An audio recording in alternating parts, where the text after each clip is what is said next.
अस्सलाम वालेकुम व्यूअर, आज मैं आपको बेहोशी को ठीक करने के लिए एक सिंपल तरीका बताता हूँ। अगर किसी भी वजह से किसी बंदा बेहोश हुआ है, किसी गम की खबर सुनने से या कोई ऐसा खुशी की खबर सुनने से भी बाज़ लोग बेहोश हो जाती है, या कोई ऐसा जहरीली चीज़ इस्तेमाल करने से, कोई मेडिसिन के जहरीले इस्तेमाल करने से, या कोई और ऐसा चीज़ इसने इस्तेमाल किया, या गम की खबर सुना है, या कोई परेशानी की ऐसा खबर सुने हैं, या बहुत खुशी होने से भी इंसान बेहोश हो जाती है, अनकॉन्शियस हो जाती है, या कुछ लोग जानबूझकर अपने आप को बेहोश कर दिया गया है। तो इन मसलों को ठीक करने के लिए ऑक्सफेरेट अमोनिया यानी अमोनिया सोल्यूशन के इस्तेमाल से इस बंदा को ठीक कर सकते हैं। और तरीका कैसे है, ये तरीका मैं आपको बताता हूँ।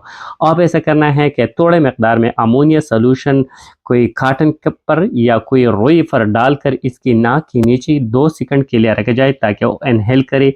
इसके इनहेल होने से, इसको सूंघने से वो 2 मिनट में होश में आ जाएंगी। तो ये बहुत सिंपल मेथड है, आसान तरीका है। अगर आपकी मरीज़ ऐसा बेहोश हुए है, इसकी कोई भी बड़ा मसला नहीं है, इनकी ब्लड प्रेशर नॉर्मल है, शुगर लेवल मेंटेन है, पल्स रेट ठीक है, और जानबूझकर अपने आप को बेहोश कर दिया या किसी वजह से वो बेहोश हुआ है, तो इन मसले के लिए आप स्पिरिट अमोनिया का इस्तेमाल कर सकते हैं। बहुत ईजी मेथड है। आप थोड़े से मकदार स्पिरिट अमोनिया कपड़े पर या रोए पर या कोई कॉटन पर डालकर इसकी नाक के नीचे 2 सेकंड के लिए रख जाए, वो 1 मिनट के अंदर अंदर वो होश में आ जाएंगी और ये परेशानी है अनकॉन्शियस की, वो मसला दूर हो जाएंगे। बहुत ईजी मेथड है, आसान मेथड है, कोई नुकसान नहीं है।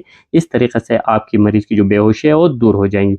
इसके थोड़े बहुत साइड इफ़ेक्ट भी हो सकते हैं। अगर बहुत ज़्यादा मकदार में उसने इनहेल किया तो इससे खांसी हो सकती है, एचिंग हो सकती है, नाक में जलन भी महसूस कर सकते हैं, खांसी भी लग सकती है, सर में दर्द भी आ सकती है, लेकिन इतनी सीरियस और ख़तरनाक एडवर्स इफेक्ट नहीं है। इसके इस्तेमाल से आपकी मरीज़ की जो अनकॉन्शियस है, बेहोश है, वो बिल्कुल 2 सेकंड के अंदर अंदर ठीक हो जाएंगी। Thank you for watching.